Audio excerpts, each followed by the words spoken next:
Hi everyone, I am Kier Branzuela from BSHM1E, and my topic is all about the National Archive of the Philippines.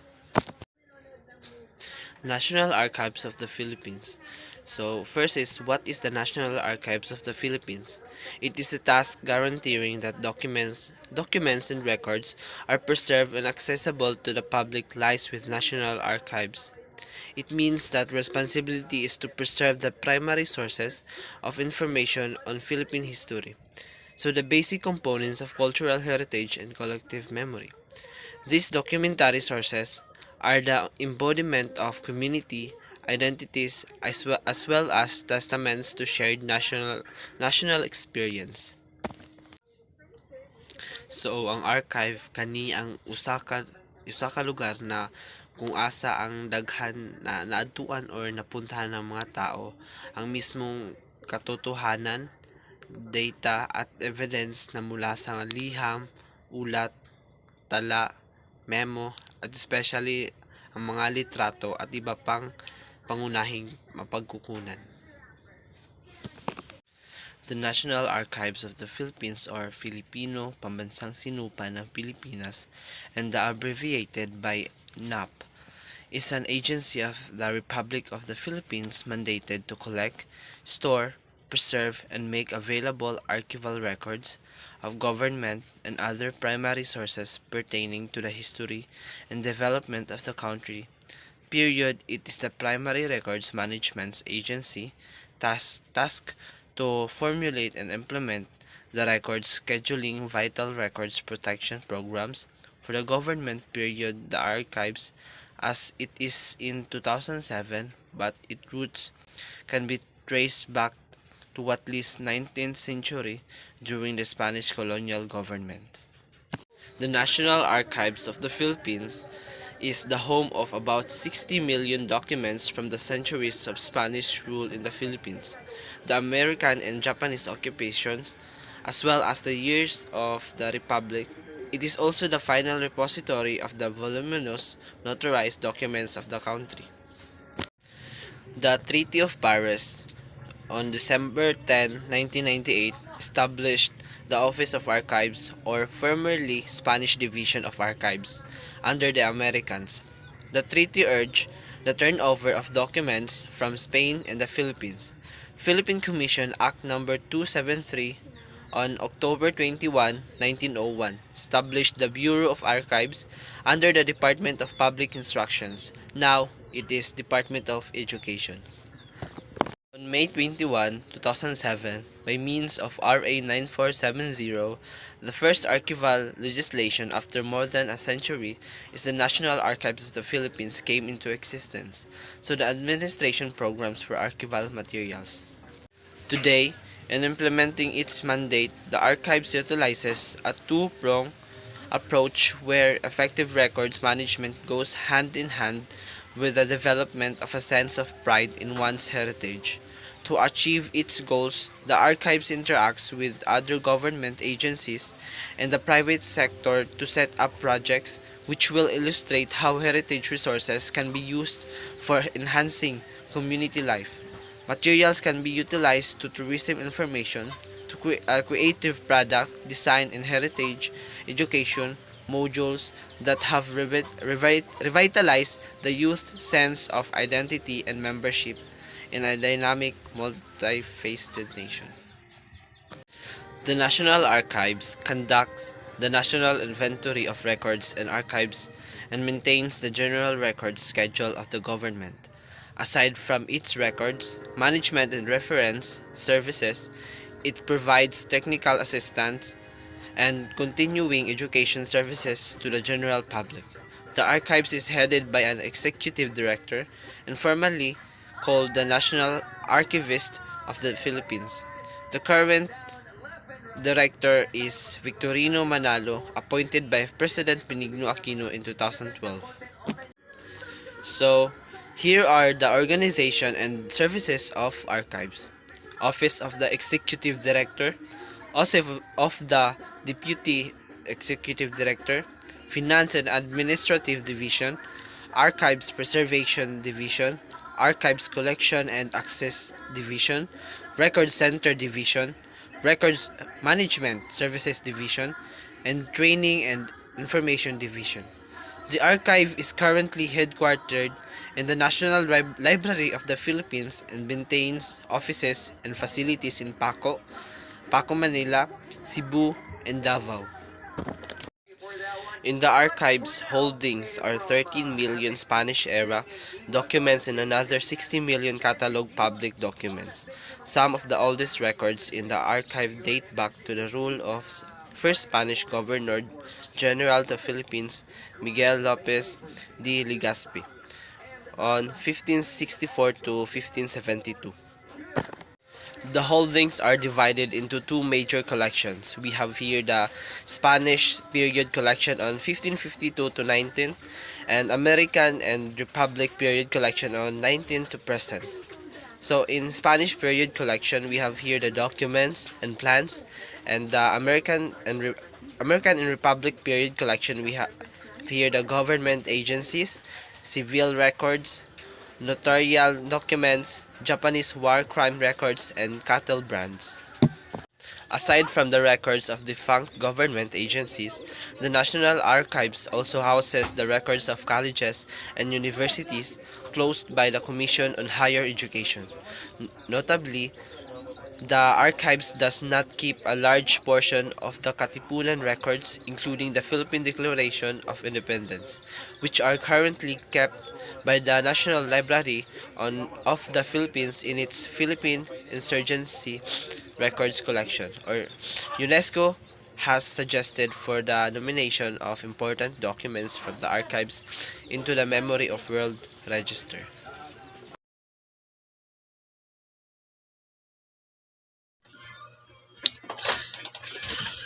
The National Library of the Philippines, Filipino, Pambansang Aklatan ng Pilipinas or Aklatang Pambansa ng Pilipinas. It is abbreviated by LNP Spanish. Biblioteca Nacional de Filipinas is the official National Library of the Philippines. The complex is located in Ermita on a portion of Rizal Parking facing T.M. Calao Avenue, neighboring culturally significant buildings such as the Museum of the Philippines, Political History, and the National Historical Commission. Like its neighbors, it is under the jurisdiction of the National Commission for Culture and the Arts, or the NCAA.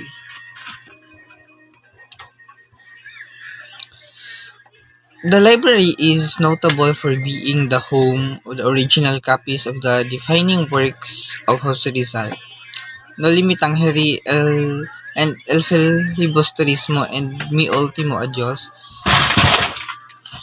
The National Library of the Philippines can trace its history to the establishment of the Museo Biblioteca de Filipinas, or Museum Library of the Philippines, established by a royal order of the Spanish government on August 12, 1887.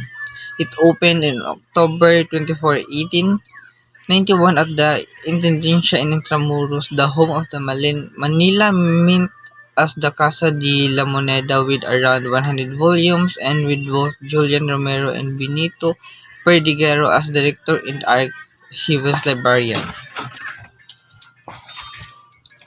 Romeo resigned in 1893 and was briefly replaced by Thomas Torres of the Escuela de Artes y Oficio as in Bacolor, Pampanga, now the Don Honorio Ventura Technological State University. Paterno was replaced by the Don Pedro A. Paterno on March 31, 1894. By that time, the library had moved to a site in Quiapo near the present site of Masjid al-Dahab. Later on, Paterno published the first issue of the Bulletin de Museo Biblioteca de Filipinas, a bulletin of the Museum, the Library of the Philippines, on January 15, 1895.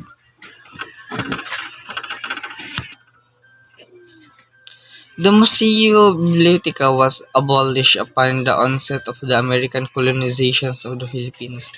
By the time of its abolition, the library held around 1,000 volumes and averaged around 25 to 30 visitors a day. The entire collection would later be transferred at Paterno's expense to his own private library, of which some books would form the basis for the Filipina collection of subsequent incarnations of the National Library.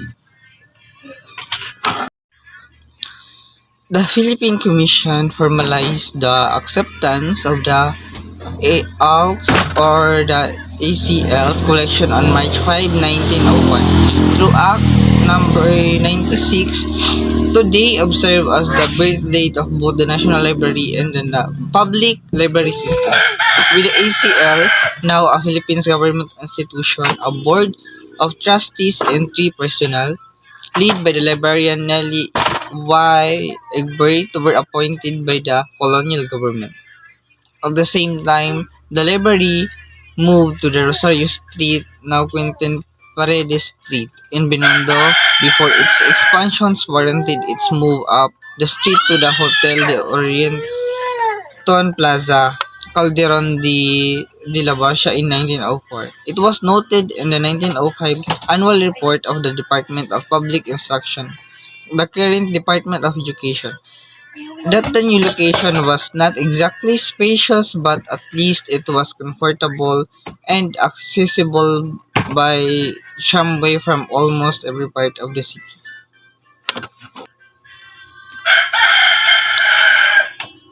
At the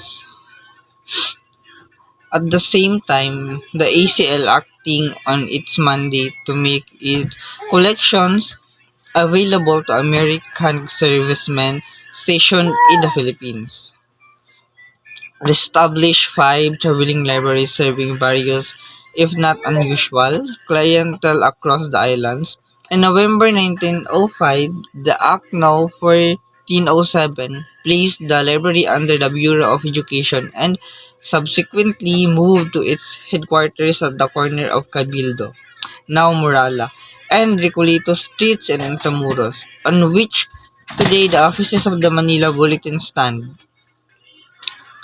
On June 2, 1908, Act No. 1849 was passed mandating the consolidation of all government libraries in the Philippines into the ACL. Subsequently, Act No. 1935 was passed in 1909, renaming the ACL the Philippine Library and turning it into the autonomous body governed by a 5-member library board. At the same time, the Act mandated the division of the library into 4 divisions: the Law, Scientific, Circulating, and Filipiniana divisions. The newly renamed library was headed by James Alexander Robertson, an American scholar who, in collaboration with Emma Helen Blair, wrote The Philippine Islands in 1493 to 1898 and recognized today as both the first director of the modern library and the father of Philippine library science.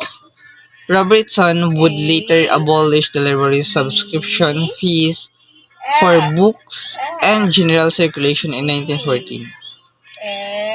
Act No. 2572 passed on January 31, 1916, merged the Philippine Library with the two other government institutions, the Division Archives, Patents, Copyrights, and Trademarks, later to become the National Archives, the Copyright Office of the National Library, and Intellectual Property Office, the Law Library of the Philippines Assembly, forming the Philippine Library and Museum. In addition, the Philippine Library and Museum was placed under supervision of the Department of Justice. However, on December 7, Act No. 3477 was passed, splitting the Philippine Library and Museum into the National Library and the National Museum, now the National Museum of the Philippines. The newly formed National Library was placed under supervision of the Philippine Assembly, subsequently moving to the Legislative Building on Padre Burgos Street in Ermita. This arrangement continued with the convocation of the National Assembly at the dawn of the Commonwealth era 1935. However, supervision of the National Library was returned to the Department of Public Instructions in 1936.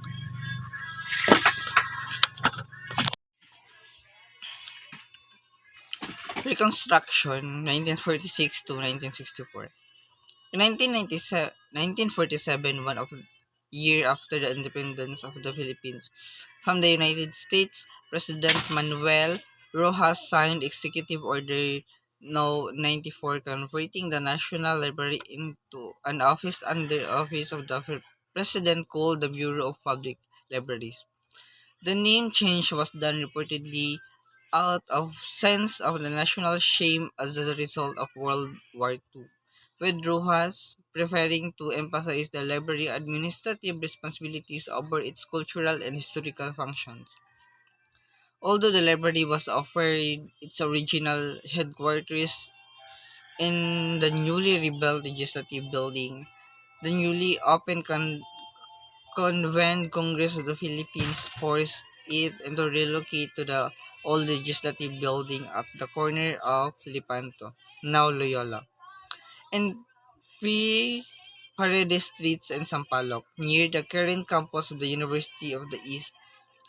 The circulation division, or originally meant to cater the residents of the city of Manila, was abolished in 1955 after it was determined that the city's residents were already adequately served by the four libraries under the supervision of the Manila city government. That same year, it was forced to relocate to the Algi Mansion in San Miguel, occupied by the Department of Foreign Affairs. During this time, much of the library's Filipiniana collection was gradually restored. In 1953, two folders of Rizalina works pertaining Jose Rizal, previously in the position of private Spanish citizen, which contained, among others, Rizal, manang ayo, pagsama Rizal transcript of records, a letter from his mother, Teodora Alonso, and a letter from his wife, Josephine Bracken, were returned by the Spanish government as a gesture of friendship and goodwill. Likewise, the 400,000-piece Philippine Revolutionary Papers, or PRP, also known as the Philippines in Sergeant Records of PIR, were returned by the United States in 1957. After moves throughout its history, the National Library finally moved to its present location on June 19, 1961 in commemoration of 110th birthday of Jose Rizal.